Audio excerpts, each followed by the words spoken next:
about 45 or 50 minutes. I'll probably take the first half of it, and I'm going to fire some questions to set the ground, and then I'm going to open up to the rest of you to ask whatever you want. And you know the motto, any question on your mind, go ahead and ask David Meltzer. I have a feeling that he'll give you a very transparent, honest answer and won't BS you around about what he thinks about a particular subject. Let me give you a little introduction. First of all, David is an alumnus of Tulane University, graduated from the law school, and he's also a parent. He has a daughter here who's a sophomore at the institution. He's actually co-founder and CEO of one of the most well-respected sports entertainment business in the world. It's called Sports One Marketing. And he founded it with Warren Moon.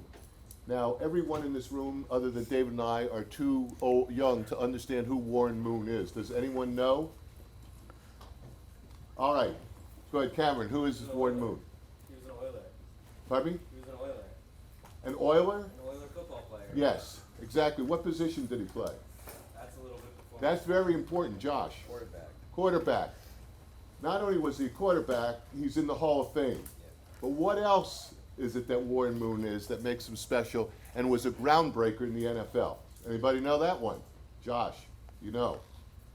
Not off the top of my head. Anybody else? Warren Moon happens to be an African American.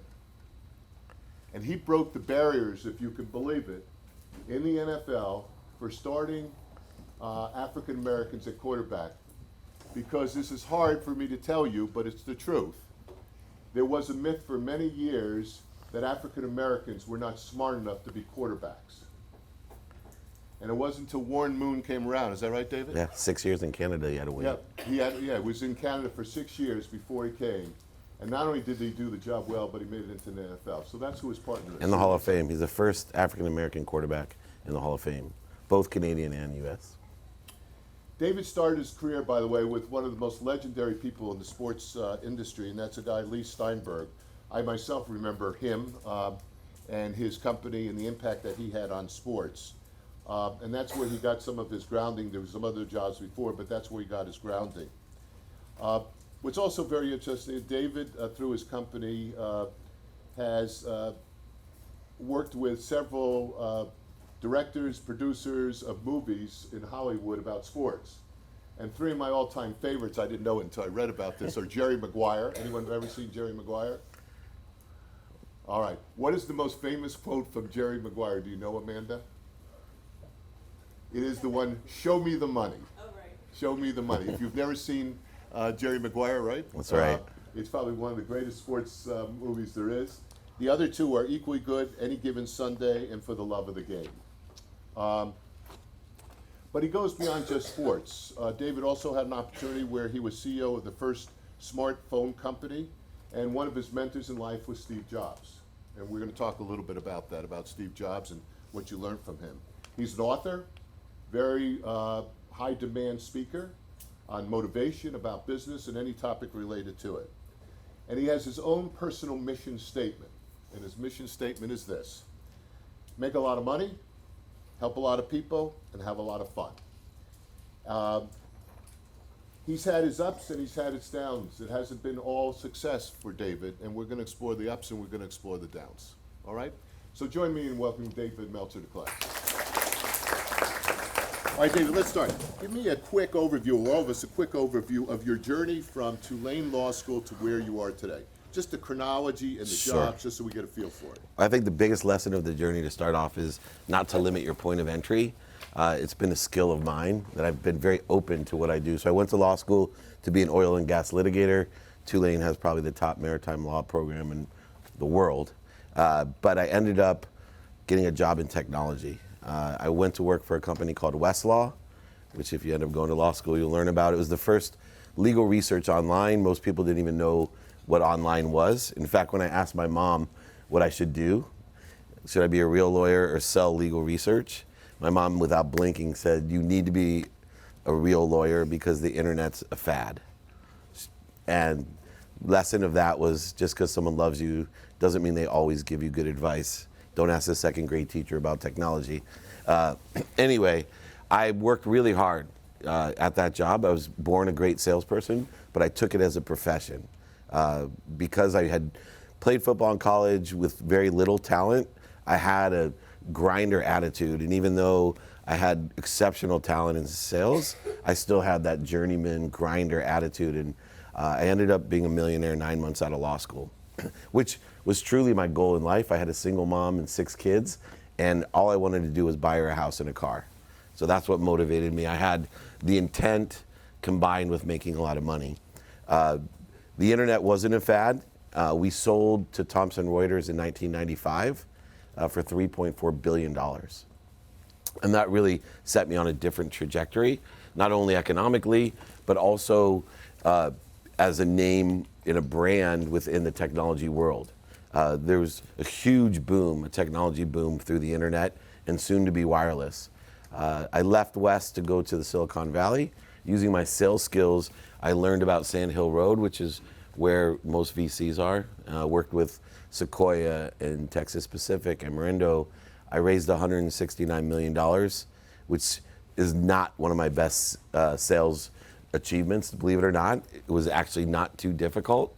People were funding companies, and I've never seen anything like it back then. It was like a gold rush. They'd write a check in 10 minutes for $10 million for you. It was incredible.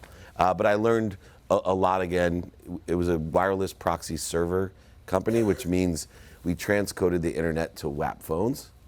Then I got offered the job with Samsung at 32 years old to be the CEO of the world's first smartphone. None of that has anything to do with my education. If you would have asked me when I was 18, going to college, was that where I was going to end up? I could have never imagined it. And even moreover, before I started interviewing at West Publishing, I would have said there's no way I would have ended up doing that. Meanwhile, we became the second largest manufacturer of phones. The job outgrew me. I used to tell people because of my ego that I retired. The truth is they let me go. And if you're ever gonna get fired, get paid a lot of money to get fired. And so that's what they did. I myself became an angel investor, a philanthropist. I surrounded myself with the wrong people and the wrong ideas though. I learned one valuable lesson about money. Who here wants to be rich, by the way? Anyone? Money important? All right, I did. I always thought money bought happiness. And the only time I wasn't happy in my whole life, even when I was broke, was when I saw my mom crying because a car broke down or she couldn't afford summer camp or some other stress or worry from money. So for me, money bought happiness until I realized that it wasn't the money that was buying me happiness, it was the ability to shop. And if I could shop for the right things, I could be really happy no matter how much money I had. And so I started shopping for the wrong things. You know, big houses, Ferraris, at a golf course, a ski mountain. I made one bad assumption that I could borrow at all times against equity that I had. And in 2008, I lost over $100 million portfolio, all because I couldn't get to my money. The real reason, beyond making a bad assumption, is I had no mentors. To create, we were talking earlier, what changed my career were the people that were in my life, people with situational knowledge. Someone telling me, look, you don't have to be a real lawyer. You're a born salesman. This is a job for you. These are the people that changed my life. And as you get older, you'll realize whether it's a coach, a relative, or an executive, or a teacher, or a professor, that there'll be individuals in your life that have leveraged their dummy tax, their situational knowledge, to make you successful. More than any class, anything I've ever read, those are the most significant catalysts that changed my life. Well, with no mentorship, I made bad decisions, and that's how I lost all that money.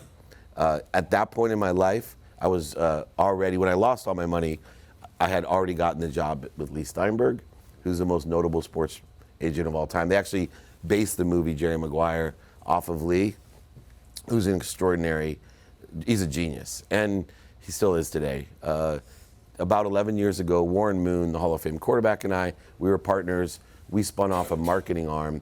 What I found was I had everyone else's dream job, but not mine. When I went to college, I played football in college. My mom always said, this might resonate with some of you, she said, doctor, lawyer, or failure. And so I went to college to be a doctor. I was so blind that I visited my brother in med school, He was actually doing his residency. I walked into the hospital, and the first thing I told him is, man, I hate hospitals. He almost fell over. He goes, you're pre-med. I go, yeah, I'm going to be a sports doctor. I'm not going to be in a hospital. He said, hey, moron, you realize you need to be in a hospital a long time to be a doctor, even a sports doctor, especially a sports doctor. I was like, really? He then told me a great piece of advice. Be more interested than interesting. So when you see people that are in the situation that has a job that looks extraordinary, like being CEO of the most notable sports agency, ask them, what is it actually like? And that's where I was living this life where everyone wanted my job, except for me, because I was babysitting rich, spoiled kids. And so Warren Moon and I created this company that creates abundance to help people, allowing everything to come through us for other people by marketing, mostly sponsorship and media. It's a really simple business model, leveraging situational knowledge and, of course, having the relationship capital that we do. And since then, today, I built my own brand. Some of you may follow me, but I'm kind of the old man of Instagram. I have a TV show called Elevator Pitch. It's the top digital show for Entrepreneur Magazine. I have about 40 million viewers. I have a top 5 business podcast called The Playbook, where I bring on the biggest names in sports and business to give that situational knowledge. And I think that's why it's so popular, is I don't really care about what they do on the field. I'm more interested in these conversations about what makes you you. And I speak, write books, I business coach, all for me, for it to come through me. And I've been able to attract more money than I've ever had to help other people. And shifting that paradigm is why I'm here today, why I'm in this program, is to empower others so that you empower others just to be happy. That's very helpful. Thanks, David. Name of this course is The Mythology and Reality of Leadership. It's all about leadership. It's all about change management. So 2 things. One is tell us what skills or behaviors have you observed either in yourself or others who have been highly successful? That's number 1. Number 2 is what are the skills and competencies or lack thereof in those that you think have been really bad leaders? So we tend to talk in this class about leadership as positive and affecting good change, but we also know there is bad leadership. So I want to hear both sides of the coin. Talk about skills, behaviors you had or others that you really admire and you felt that made a difference in their ability to lead, and then just bad leadership too. Great, I love that topic. A good leader is a motivator, and in order to be a motivator, number 1 quality that I see in all leaders is probably not what you think. It's radical humility. Radical humility is the number 1 thing that I had to learn in order to be a motivator. To be invulnerable by being vulnerable, by being of service, by surrendering, by getting out of your own way, understanding what the ego does, and we'll talk about bad leaders and ego and manipulators later. But radical humility is the number 1 thing. 2 is gratitude. A positive perspective is one of the key ingredients to a great leader. Gratitude is the controller of perspective. Very simple switches in life. If you can look at everything as, wow, I get to go to class at 9:30 in the morning, not I have to go to class. I get to do this. I'm so thankful. Gratitude has a duality of being an appreciator. 1, appreciate everything you've attracted into your life because it's a miracle. And 2, add value to it and then give it away. The third thing would be forgiveness. Great leaders know that everybody makes a mistake. It's almost 10 o'clock, and I promise you, almost all of us have already made a mistake today. But yet we've wasted so much time, energy, relationships, resources, projecting our insecurity onto others that make mistakes, and usually the same mistakes that we make and are most aggravated about ourselves making. The third and really important of great leaders, and you see this in sports a lot, great coaches, great leaders, is accountability. Every great leader is accountable for everything that happens. They take it on with 2 questions. Number 1, what did I do to attract this to myself? And 2, most importantly, what am I supposed to learn from it? When you look at life that way, you have complete control of your own life as a leader. And then finally, most confusing is this motivation or inspiration side. I call it the great leaders are effective communicators. But what they are in effectively communicating is they have their own frequency. Most people, and we'll see, bad leaders are able to manipulate you by motivating you and inspiring you, but they're not inspired leaders. A great leader has a consistent, everyday, persistent, without quit pursuit of their truth. They're inspired. They've cleaned the connection to that which inspires them, whatever it is. They live an inspired life. They're productive and accessible to others, and able to access what they want. If a leader is inspired, then they can appreciate it and give it to you with true inspiration, with true frequency. That's the ingredients that I've seen for a great leader. All right, what about the bad side? Bad side's a manipulator. The manipulator is all ego-based. Here's the characteristics, they're easy to see. They have a need to be right. They have a need to be offended. They have a need to be superior. They have a need to be separate. They have a need to be inferior. They have a need to be fearful, anxious, frustrated, angry, all of these different needs. You can tell there's a difference between a true motivational leader and a manipulator. Both can move people. Both can make people rise up and do things, but in the end, the true leader will lead you to your potential. The manipulator will leave you with shortages, voids, obstacles, and anger, right? It's an ego-based person. Those qualities are so easy to determine, and they are anything but humble. Let's go back. You were very candid in saying, you know, you've had some failures in your life, particularly financial failures and so on. Besides the fact that you learned a lesson about debt and, you know, Yeah. and so on, what other human lessons did you learn about yourself that maybe helped you become even a more effective leader than you were? Yeah, losing everything was the best thing that happened to me. I learned, number one, that you need to surround yourself with the right people and the right ideas. You need to ask for help. That's the humility side. Every great leader knows to ask for help. And moreover, you need to be of service. I shifted the paradigm of value. What I used to do is manipulate, oversell, back-end sell, even lie, which left a void for me to fill. What the biggest shift in my life was, I woke up, thanks to my wife and my mom, and really define how valuable I am by how much value I can bring to others. So I wake up, learn to meditate. I pray every morning for at least 10 people I can help. I look at every situation with a value proposition. So most people don't realize this. I do all the small, little good deeds. If I see a piece of trash, I'll pick it up. I'll wait to hold a door for someone. As most the time that I can, I'll smile. I'll say hello to people. You know, I'll provide positive energy in the smallest way, knowing that the aggregate of how I act, the value that I provide, will leave a void, and then I surrender, and I ask really big for what I want. I think the way that I look at it, which I'll give everyone a book, is about 80% of the people don't know what they want. They never sit and take the time. They're sitting here in school all this time and they're never asking themselves, what do I actually want, right?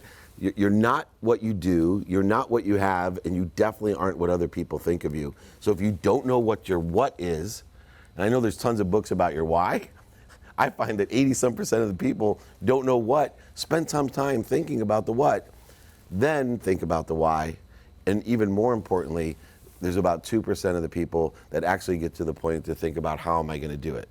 What disciplines do I need consistent behavior? What strategies am I going to utilize? And what awareness? Right? Awareness is so essential. I would say the biggest shift in the paradigm is my wife and my mom made me more aware.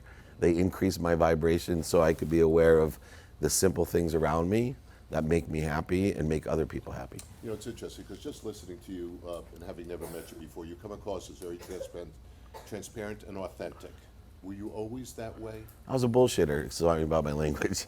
I think that's why Professor Yiannopoulos and Dean Kramer, they were like, look, this guy's gonna be a dangerous litigator, but there's only so much money you can make as a lawyer. You know, this kid, I could sell anything because I oversold, I back-end sold, I manipulated. I grew up with 4 brothers and a sister. I was consistently negotiating, but from a place of scarcity, not of abundance. And so when I shifted the paradigm of my life to that there's not, period of my life, there's not enough, then it was just, even when I was super wealthy, it was a period of just enough. No matter what I had, it was just enough, right? I needed a plane or I needed another. I had 33 homes. Like that is someone that lives in a world of just enough. It might sound weird. Now I live in a world of abundance. I shop for the right things. Last year, I bought 2 of the best things I've ever bought in my life. I bought 2 community centers in Africa that will impact millions of people, mostly young women who have to get married at ninth grade and are circumcised and abused. That, to me, sorry for choking up. But, It's interesting because one of the things we've talked about in class is if you really want to understand somebody, you have to understand what have been the defining moments of their life and what happened to them after the defining. So you've already shared, obviously, about your failure with the financial. Are there some other pivotal times in your life that you would define as defining that created the David Meltzer of today? Yeah, there's two, and they both involve my parents. So my dad was not involved too much in my life, but he left at 5 years old when I was 5. But my dad was my hero. Back then, he didn't really pay, even though he was very successful, he married a woman closer to my age than him. From 5 to 10, it must have been really difficult for my mom because we were so poor. He wasn't supporting us, and she had her son telling her all the time, why couldn't she be like dad? And meanwhile, he wasn't a good dad. Well, at 10 years old, my dad forgot my birthday, and it crushed me, and I was in tears. And for the first time, my mom always never said a negative word, but she lost it because I was so hurt. And she said really bad things about my father to me. And I called my father and asked him, hey, I can't believe you forgot my birthday. It's 10th birthday, it's a big birthday. And he said, no, I didn't forget your birthday. I don't believe in birthdays. He was so hurt and insecure that he projected at 10 years old. So now, not only did he forget my birthday, but I knew he was lying, even at 10, and then he tortured me because he would now be stuck not celebrating my birthday for the rest of my life. At 30 years old, I was already a millionaire. I was married. I had my first daughter, who goes here now, and my father sent me a birthday present. And it's a defining moment in my life. I would say it's the first warning sign of where I was going. A big box came, a beautiful blazer that I put it on and it fit me perfectly, which meant that he called my wife and got my measurements and had it custom made. That to me was like a changing point that my dad cared. No matter how old you get, my dad just passed away last year. I still cry when my wife, she went to some psychic and said, your dad wanted to tell you that he's proud of you. I started crying. That's how much I needed my dad's approval. I called my dad to thank him and tell him, wow, I was so glad, I knew we were getting along. I really appreciate you admitting you made a mistake and showing this. He said, I opened the jacket. He had torn out all the inside, all the pockets. And now I was sunk. I'm like, wait. I go, it's ruined. He said, what are you talking about? I go, it has no pockets. He goes, I know, the jacket's not for wearing. I'm like, what? He goes, it's to remind you of me. I'm like, what, that you're an a-hole? Like literally, I was crushed. I've been 30 years old, crushed again. He said, hang it in your closet. I want you to save it. I want you to look at it every day. I'm worried about you. And I'm like, what? You're worried about me? I'm the most, arrogant, ego, right, the wrong leader. That was my mind. You're worried about me? I have everything I ever dreamed of. And he said, yeah, you're just like me. I said, I'm nothing like you. He said, no, you're just like me. He goes, I'm worried you're going to be the richest man in the cemetery. You can't take anything with you when you're gone, and this jacket's going to remind you of that. That was a pivotal moment because until that point, everyone sucked up to me.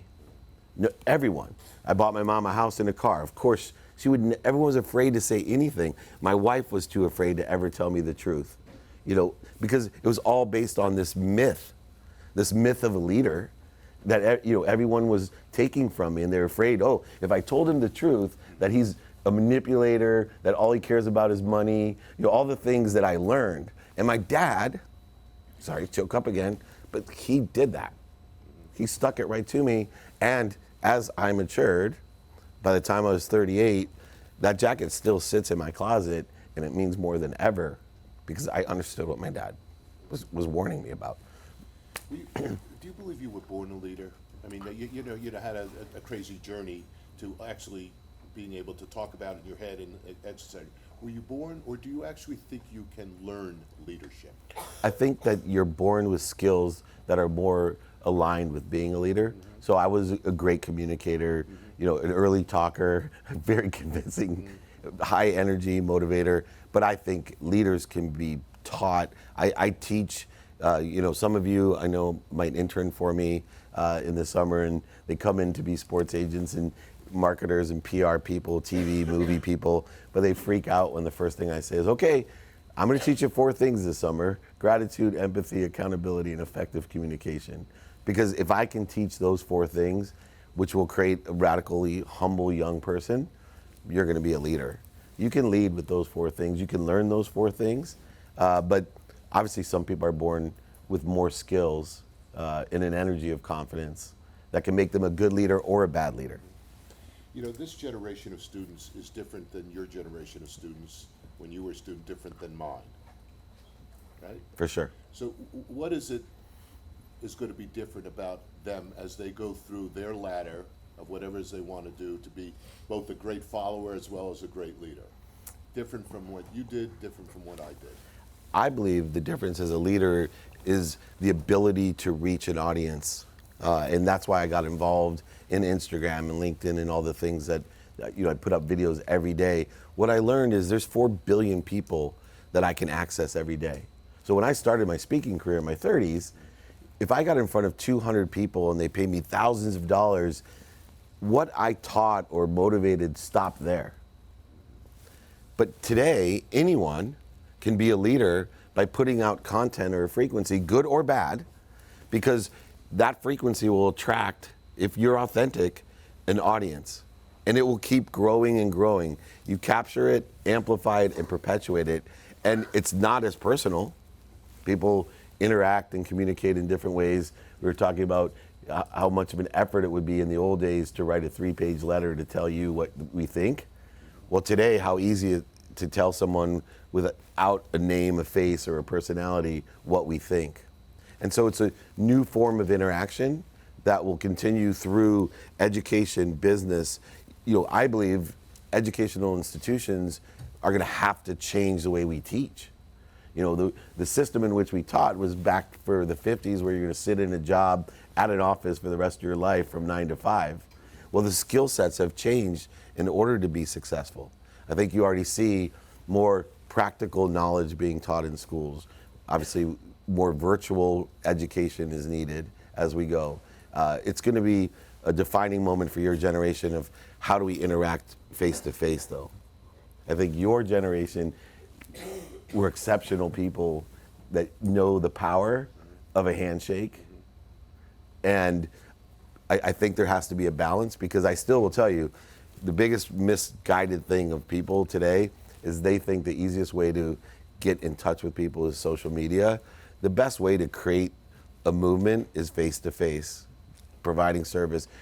It will go viral. It will extend itself through social media or digital technology, radio, print, TV, and social media. But if you can't convince someone face to face, connect to them emotionally, that emotional connection, if you can't do that, all of our generations have been successful because we can connect emotionally. You've been a leader, you've been a follower. They're all going to start out as followers. So what advice do you have for them when you start out as a follower? That doesn't mean you can't exhibit leadership in terms of what you do and how you do it. But how do you handle being a follower? So Great question. I should ask these guys sitting over here, but I'll ask you this because you were a follower and a leader. Yeah, and I still am a follower. I still am a follower. Because everybody is to somebody. Yeah, and I want to be a follower. I pick at least 3 people at all times, whether it's by a book, a podcast, or in person, that sit in a situation that I want to be in. I follow history. And the reason I follow history is human nature never changes. So the more I can determine by studying and following history, the more I can understand human nature. If I understand human nature, I can be a better leader. A follower to me is someone who is more interested than interesting. I call it the empty mile. The people that I see that can make a faster transition from follower to leader, they're the first one in and the last one to leave. I know that might sound silly. They're always asking questions. They're always asking for help.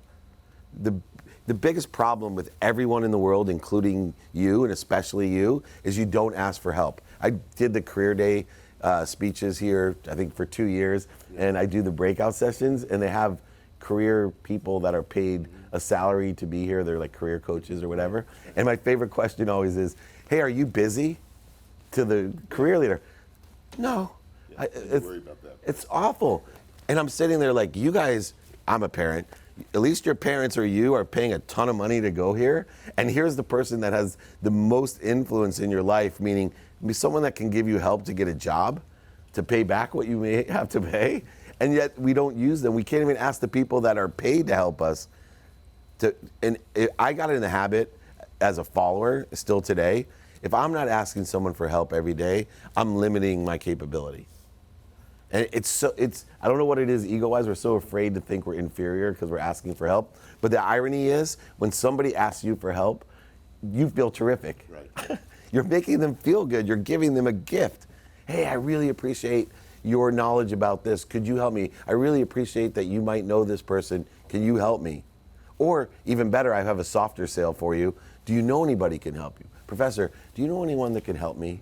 And now, every professor and every leader is going to try to help you themselves. But if they don't, I almost guarantee they'll know somebody that can help you. And we're limiting our futures by not asking for help. You know, we talked about defining moments and the importance they play and who we are and how we evolve over time. You know, I think the other issue is mentors, and you mentioned mentors earlier. So first of all, I'm curious, you had an opportunity, I don't know how close your relationship was with Steve Jobs, but assuming it was close enough, what did you learn? What's the most important thing you learned from Steve Jobs that you have found has been an integral part of who you are and how you go about doing your work? Yeah, and I've been blessed because I've asked for mentorship. And Steve was one of those people early on I wanted to learn about, because balance was the issue I wanted to learn from him, because he was so successful, but he wasn't a balanced individual. And I think when he died and he left his letter, I think he realized the balance side. So sometimes you can learn from someone and not agree with them. So when I asked him about balance, I explained to him I had a philosophy of 4 values: my personal values, character, integrity, love, family, all of those types of things, an experiential value. So for example, I think college is in that bucket. It's an experiential value. It's an experience you'll never, ever have an opportunity to have again. And you have to take stock in that. Then you have giving values. How much am I giving back my legacy? And then you have financial or receiving values. The irony of my life is Steve Jobs taught me, his was all this ego-based financial value, how big his company, how much he could receive. And in the end, if you're asked what would you bankrupt your health, your integrity? Steve Jobs learned no. He won because he lost his health. And all that money, all that success, all of the people kowtowing to him meant nothing. Experiential values. Would you bankrupt the experiences you had for money? You'll learn when you're all super successful because you went to Tulane, how much was those 4 years worth? How much would you pay to go back and have those 4 years again, right? I told the professor today, I said, you know, Stanford could give me a full scholarship to law school and I'd pay to go to Tulane. That's how much I value the experience I had. The experience, right? Is it academically a better law school? I have no idea, nor do I give a shit. Like, I don't care. My experience, I haven't met one person that went to law school that had a better experience than me. The giving values. Steve Jobs, what I learned as a mentor, I don't think 100 years from now anyone will know who Steve Jobs is. It'll be like Warren Moon. You know, it's hard to get old. Right. It's hard to get old because you see, but everyone will remember Bill Gates, because Bill Gates created a legacy. Warren Buffett has created a legacy of giving. That lasts forever. And you would never bankrupt your legacy, as we find out today with politicians and leaders. Would you bankrupt your legacy over money? the interesting thing is we spend 90, like Steve Jobs, spent 90% of his time ruining his family, ruining his relationships with his associates, ruining his legacy, all for that receiving. Receiving because of an ego-based need that he was born as an orphan, right? He needed to be fed. And in the end, every one of us, if we had the choice, when you're lying there, what would you bankrupt? We spend 90% of our lives worrying about what we're receiving. Most of us are afraid to receive, are worried about and can't ask for what we receive. And two, it doesn't even matter. We would bankrupt what we received. That's what I learned from the mentorship of Steve Jobs. All right, so I'm going to ask David 2 more questions. In the meantime, you're going to be writing your questions down. Remember what he just said, always ask questions. So I'm giving you a warning that I'll ask 2 more, and then I'm going to turn it over to them. All right, Perfect. David? You know, leadership is a lot about change. I mean, that's what leadership is about, coping with change and helping others cope with change. We've been talking a lot in this class about transformational change. Not that incremental change is useless, it's very helpful, but you know, increasingly in the future, you have to get to the balcony, you have to look out and think, what's really going to change out there and how does it affect us? Question I have for you is this notion of absent a bona fide crisis, like Katrina, Yeah. where transformation was made easier or necessary. Absent that, what conditions have to be in place to really affect transformation and change in an organization, absent a bona fide crisis? And especially, by the way, if your organization is doing well. Yeah, and I'm in that situation right now. That over a year ago, people asked me what my biggest fear in the company was, and I said that it's going to break. And it's breaking because of success. To have a culture and to keep that culture and expand is very difficult when the culture was built over 5 years or 10 years, and all of a sudden you have to hire 5 times as many people. Nobody likes change except for a wet baby. What I've learned is to love change and to teach people that when change is happening, this is what I think accelerates the transformation. Is most people have resistance to change. When you have resistance to change, you put faith into the resistance, which creates more resistance, which then creates incremental change. For me, if we can embrace the change and say that we're in the favor of the universe, that we've done everything correctly, that this change, it'll accelerate the transformation. And so, you know, I think it's a perspective in order to take advantage as if it was a crisis. Because crises are illusions. Sometimes the illusions are so close to reality that it's very easy to make it a compelling event, like Katrina. Mm-hmm. But you can create a perception that growth is like Katrina. Mm-hmm. Our company is at jeopardy. I have a philosophy of how a company grows because I got kicked out of one because we grew so much. That was a crisis for me. But it takes a certain type of leader to go from 0 to 30 million. It takes another type of leader to go from 30 to 100 million, another type of leader from 100 million to 300 million, and another type of leader from 300 million to 1 billion in a company. These are all different skill sets that it takes. Well, the interesting thing that I found is I got over 100 million in a company. The fear is so great because you have something to lose. There was this, when I lost everything, there was a peace. I loved it because I was still equipped with all the skills, knowledge, and desire that I had before, but I had lost all the fear that I had something to lose. And I was always putting faith into, oh my gosh, what if I go bankrupt? What if I lose everything? Oh my God. And guess what? I manifested exactly what I was afraid of. Now, I put faith in what I want. And I have the people working with me put faith in what we want.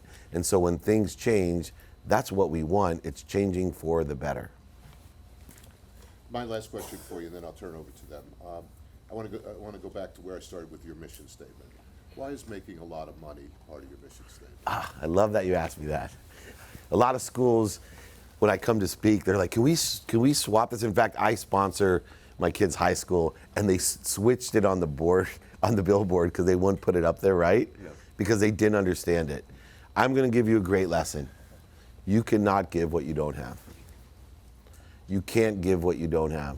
I am a very spiritual, philanthropic person. I will give everything through me for others, But I have learned in order to expand that money is the pragmatic tool in this world that we live in to expand. It allows you to shop. And so for me, I start with profitability when I coach people with business and then apply a purpose. I think you should have purpose and passion in what you do. But if you're not profitable, what good is it? What good is it? And so for me, I am I wrote a book. The other book I didn't bring is Compassionate Capitalism. I believe the people who have the most significant impact on this world make a ton of money.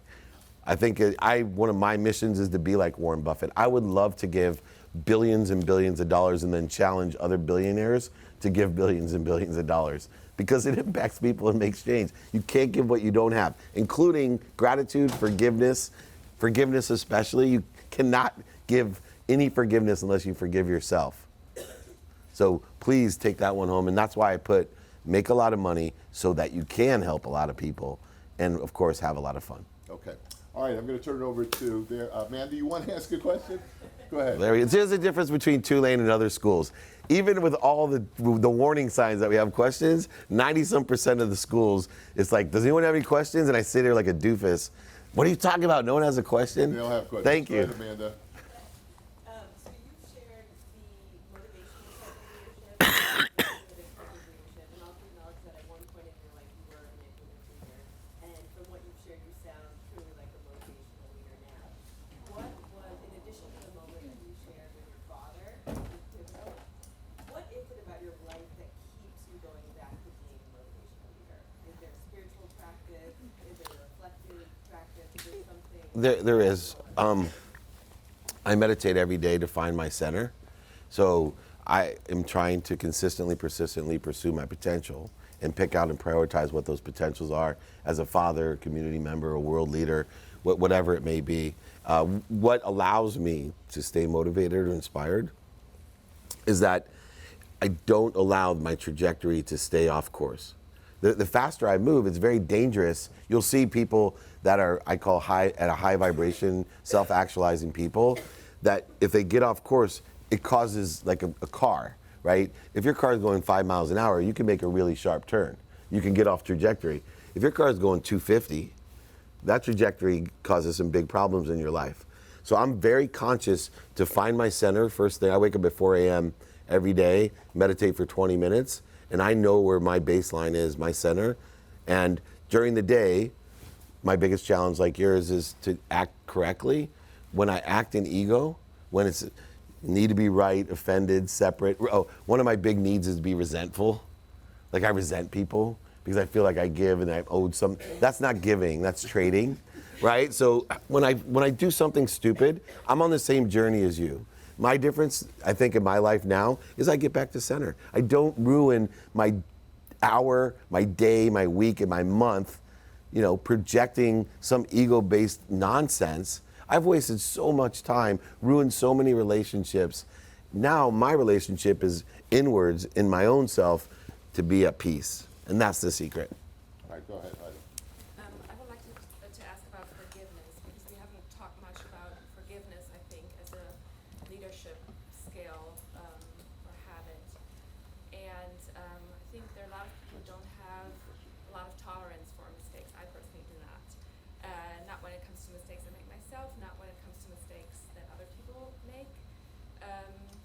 So what does that look like? Let's say someone in your business makes Yeah. a mistake that affects your business, your bottom line. I love it. What is your reaction? You're going to probably not be aligned with this, but I give a dummy tax award, right? I give a dummy tax award. So what I do is I get everybody together and we go around. They have 1 minute each and they tell me the biggest mistake that they made, how it impacted my business, and what value caused them to do it. Was it an accountability issue? Was it an effective communication issue?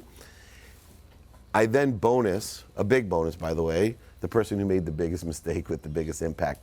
I want everyone making mistakes. We cannot grow. And I also ask what lessons do we learn. But remember, everybody's listening to the mistakes, so we're all learning from the other people's mistakes. I was with Tim Draper, the inventor of Hotmail yesterday, Draper University in San Francisco, and he does very similar things. He looks for the mistakes. Now, I also don't want you to make the same mistake twice. So, but the first mistakes, they're bonuses, they're miracles. If you're not making mistakes, you're not trying. And I think through athletics, because the potential is so obvious compared to our lives, it's very easy. Could you imagine playing baseball and not making mistakes? Being a defensive back in football and not making a mistake? It's impossible. But what do? You learn to get better. And so I love mistakes. I'm very tolerant. And the key to life, the key to peace is forgiveness. If you can find forgiveness, most people aren't hard on other people. Most people, when I was in my 20s as executive vice president at Thompson, and I went to the CEO, I'm like, these people, they're not getting, and I'm in my 20s, man, you're 50 years old, and I'm like, I'm just treating them like I would treat myself.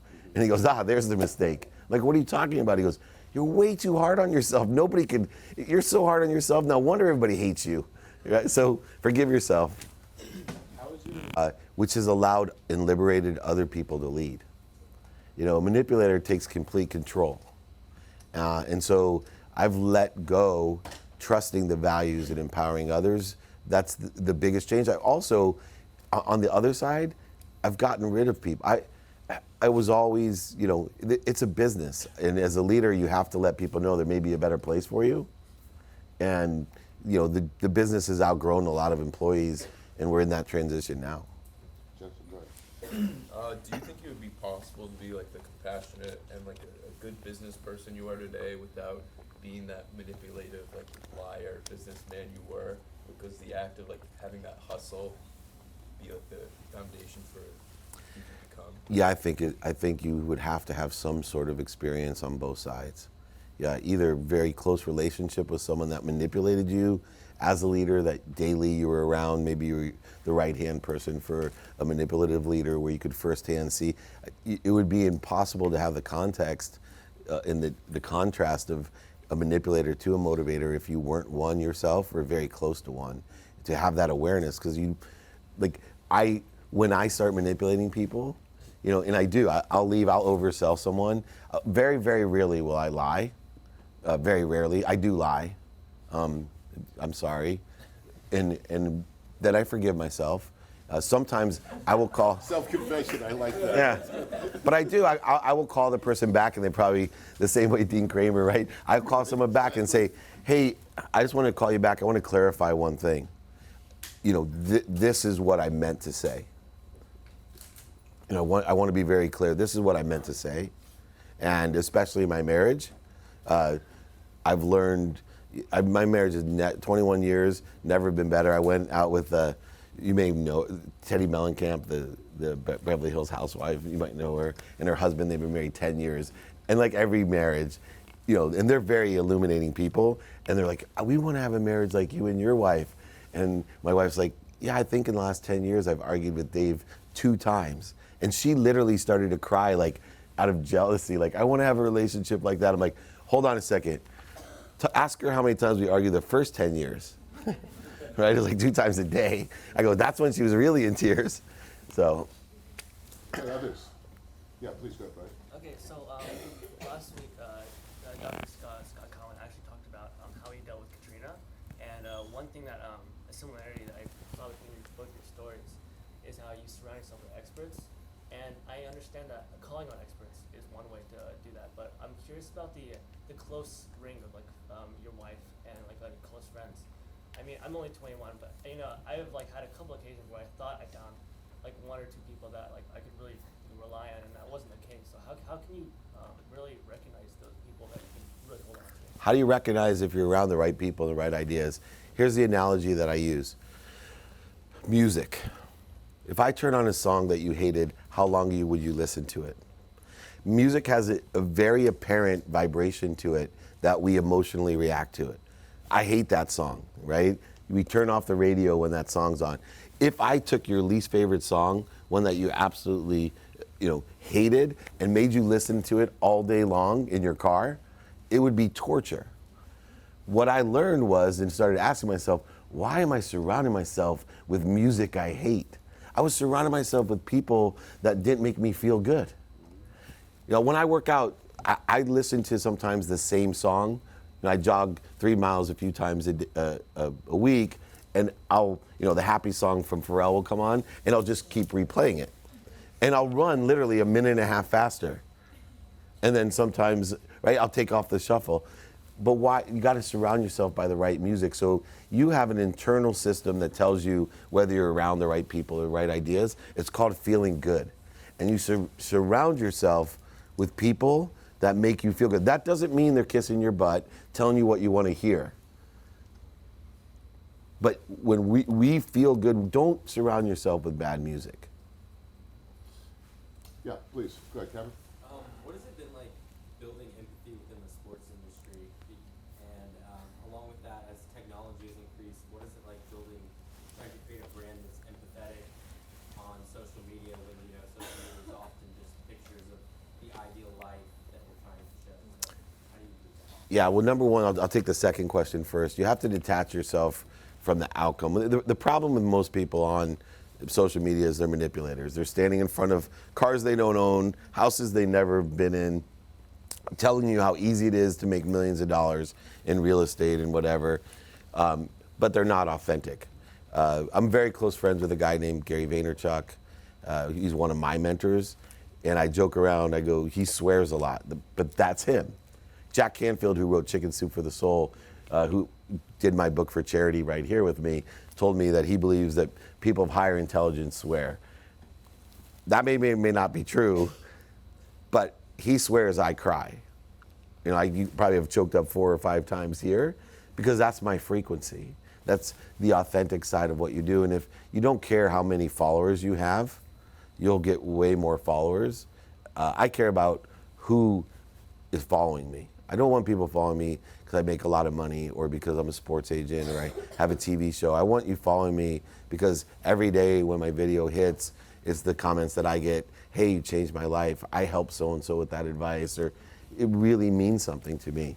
And I think that's the difference, the detachment. The first question was? Building empathy within the sports industry, because it seems like It's a big industry. Yeah. I think I only can do it within myself, and I find that it has an impact on future people as well as leaders. I get comments all the time from athletes, owners. I've been asked to be commissioner of leagues now. So I think by being forgiving or empathetic that people appreciate that, and they're giving me a bigger platform and bigger opportunities to have a greater influence. The truth vibrates the fastest, everyone. All it takes is one little particle of light to light up millions of particles of darkness. So I'm not afraid of all the naysayers, the trolls. I'm not afraid of negative energy. I know that if I can take my little light and light your light and teach you to light that light, that we're going to change millions of particles of light. It's just a matter of time. And I've detached myself from how much time it takes because I know if I don't, it's going to take longer. Okay? Yeah, please, go ahead. So you say you sit down with your interns and you teach them these 4 goals. How do you go about doing that in just a summer, teaching them empathy and teaching these big life skills? I don't in one summer, right? What I do is what I believe plant seeds. And I think as you get older, all of a sudden you reach it. It's like my father. I had no clue what he was doing when I was 30, but now that I'm 51, that seed has grown into a huge tree in my mind. And so I want to plant these seeds. You can only be aware of that which vibrates equal to or less than you. So the earth vibrates the slowest, plants, animals, humans, sound, light, and then thought. The thought that vibrates the fastest is the truth. So the more I can elevate your awareness, the more you'll understand. But some people just aren't ready to be grateful. They're not ready to be forgiving. And to some degree, I'm not ready. But if I can expose them to that idea, plant the seed, and then other people will water it, they will learn as they go. And some people that are interns for me, they work for me, they work for partners of mine, but all of them I've had people leave in not positive ways, angry, upset that they weren't offered jobs or whatever, and have come back 10 years later and tell me, oh my God, you changed my life. And I think if you look back to some of the teachers that you hated most or coaches that you hated most, they had the best impact on you, even though you may not agree with when you were there with the awareness you had. I had to call one of my bosses back because I thought he was lot. Like I thought he was an ego, and he was so right. He kept telling me, "You don't know what you don't know," and I literally thought a whole different perspective of him, and I had to call him and apologize because I didn't have the awareness of what he was teaching me. But I was so grateful that he tried to teach it to me. I just wasn't ready. All the way to the back. So, a lot of problems that, like, undergrads have is, like, with time management, like, including myself, and you, like, have your own podcast, you have a company, you're a father, an author, like, how do you find time to, like, do all of it and, like, still meditate, still work out? Like, what's the biggest thing that helps you that? Best question, because this will be useful. You remember, I'm a student of my calendar. I see things, there's 24 hours in everyone's day.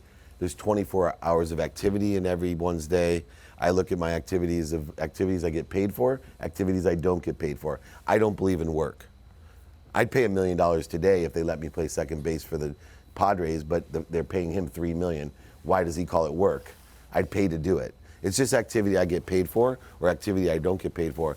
Be a student of your calendar. When you pay attention to time, you elevate your awareness of time, you harness the power or field of intention to access what you want. I look and study my calendar as much as I can, not only what I do to be productive and accessible, meaning how accessible am I to others and how quickly am I accessing what I want, but I also study the white space in my calendar, right? I study sleep. Sleep's the most consistent thing that people do, and yet they spend no time being productive and accessible with their sleep. Think about how much time you spend sleeping. What if I told you you can be productive and accessible sleeping? You can make money while you sleep. All of these different things. So I consistently study my calendar. I also am not good at it. We did an exercise every Monday. It was supposed to be 5 minutes, but I stopped it at 3.5 minutes. I had everyone study the calendar. For 3 years, Bradley, I've been teaching people to study their calendar. At least. Yelling, screaming. All we have to do is study the calendar. I had everyone study the calendar 3.5 minutes. It took us an hour to go over all the things that people noticed on how we could be more productive and accessible. Mistakes that were, like things that saved like thousands of dollars. I was quantifying like, oh, that mistake would have cost me this. That, all because we're not studying or paying attention to time. That's how I can be more productive and accessible than most people. Okay? Yeah, go ahead. One thing that we talked about in class related to people is surrounding yourself with voices from below and like people who disagree with you. So like how as a leader do you try and incorporate that? The biggest thing is to make people comfortable with disagreeing with you. The more powerful of a leader, the more significant impact that you're having on people, the more afraid they are. That when I discussed that earlier, when I was in my 30s, my biggest problem was everyone except for my father was afraid to tell me the truth.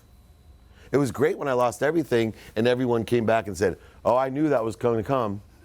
Right? Oh, I knew it. You know, show me your friends, I'll show you your future. Hey, dude, where were you? Like, you really love me? Tell me what an asshole I am. So I think the hardest part is to make people feel, and it's still, these guys have worked for me forever. They're just very successful, and it took them a long time. You know, Justin's the best at it, you know, and they still once in a while get afraid to tell me, hey, I don't know how you're gonna take this, but you know, I wouldn't do that on the video, or I wouldn't go and, I think this is a bad idea. I would rather have everybody telling, oh, then I can assess the situation. And now that I have the perspective of ego, my initial thing when someone tells me the mistakes or their opinion, I go to the ego and go, am I thinking from my ego? Because if so, I better really listen to this. Great questions. Yeah, please go ahead. So I have two questions. My first one is, if it had come from your wife or your mom at the point in your life when your dad gave you the jacket, do you think that you would have listened as well? And just because you had like this whole image of your dad, it sounds like sort of, and I don't know. And then my second question was about meditating because it sounds like it plays a big role in who you are today. And I was sort of wondering how you came to the point to meditate because I feel like, I mean, I don't know, but I have a hard time, like I've tried meditating, I think it's really difficult. And also it sounds like maybe like in your old leadership style, you wouldn't have, even if you started. You nailed it. So, first of all, I didn't listen to my dad when I was 30. Right, he planted a seed that later, grew. And so my wife was a huge catalyst. 2 years before I went bankrupt, she basically sat me down and said she wasn't happy. My mindset at the time was, are you kidding me? I have a Ferrari, a Porsche, a huge home, 3 beautiful children at the time. You haven't worked ever. Like, you're telling me you're not happy? That was my perspective. I woke up the next day, my wife told me, I'm leaving unless you take stock in who you were and what you want to become and can articulate that to me effectively, because I'm not, and she was too afraid to tell me she wasn't happy for years. That it came to a boiling point, and that was a huge, and then my mom was significant, because when I did went bankrupt, I had to tell my mom that I lost everything. Remember, the only reason I wanted to be rich was to buy her a house and a car. Most embarrassing thing I ever would have to do is to tell my mom that I was a failure. Not only did I have to tell her that, but I didn't take my mom's house out of my name, so I lost her house and told her she had to move. I thought she would break down crying. Instead, she looked at me and just said, are you okay? Can I give you any money? Totally selfless. Those 3 things changed my life. Changed my life, because I then saw that's the path that I can be a true leader. My mom had huge impact as a 2nd grade teacher and a principal of a Jewish school. Huge impact on people in a different way, and I always thought that she didn't get it. And I realized that she got it, I was lost, and that I was blessed with a gift that I wasn't sharing in the correct way. Meditation, real quickly, to tell you how lost I was on a plane to India, medical doctor next to me, Dr. Sangeeta Sahi, and she looked at me and she said, are you okay? My arrogant mind, I was working for Lee Steinberg, I literally said, am I okay? I'm a millionaire, I'm the CEO of Lee Steinberg. You know Jerry Maguire? Like, that's where deep screwed up Dave Meltzer was. And she said, I go, what do you mean am I okay? She goes, well, you have so much light and you're blocking it. I roll my eyes, I'm like, what are you talking about? She goes, do you meditate? This was my answer, no lie. Do I meditate? I don't have time to meditate. I grew up with nothing. I made everything myself. I didn't need anyone or anything. People that meditate are sick, high, on their mom's couch, and broke. Why would I want to meditate? Now I live my life in meditation. And believe it or not, she's the one that told me the story about vibration. And when she said to me that I'm going to teach you to meditate so you can be more aware to vibrate faster. And when she said, David, do you know what vibrates the fastest? I said, no. She said the truth. The hairs on my arm rose up. And she asked me to go to a meditation workshop and promised me she would change my life. That was 2 years before I went bankrupt, and it started the whole process of my transformation so that I could handle the bankruptcy in a way that really was significant, so I could help other people with their own failures and mistakes as well. All right, we got time for 2 more questions. Zach, go ahead.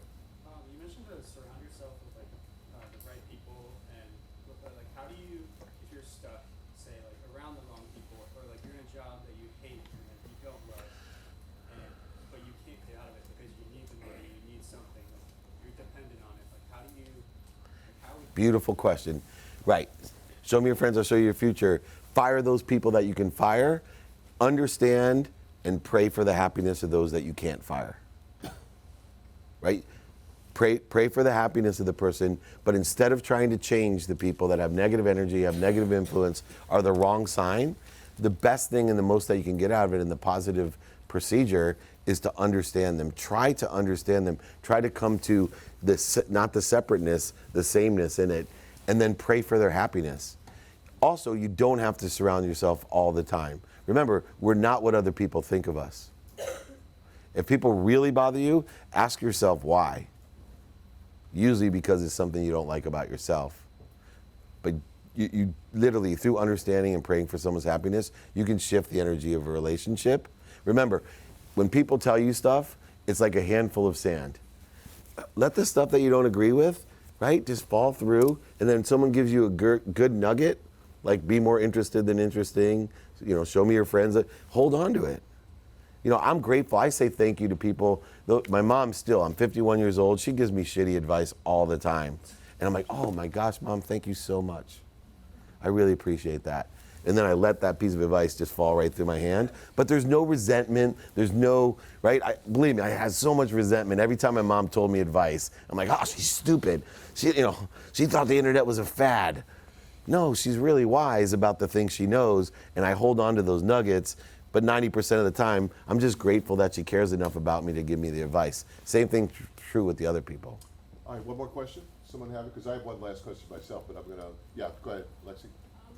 So I think, like, as a student, that I'm just waiting for something I'm passionate about to become a good leader. But I know that when you started out, you did a bunch of things that weren't like your passion. You did like a bunch of random stuff. How did you use that to become the leader you are? Like, find what you're passionate about, or use it as a stepping stone? I believe passion can be infused in anything that you do, right? We can change our reality through perception. So, real quick, I have time for a 2-second story. I know I've rambled on all my answers, but I apologize. I hated taking the trash out, right? I'm not passionate about it, not even passionate, I hated it. 6 kids, somehow I always had to take the trash out. If it liquid, it would spill on me. If it had glass, it would cut me.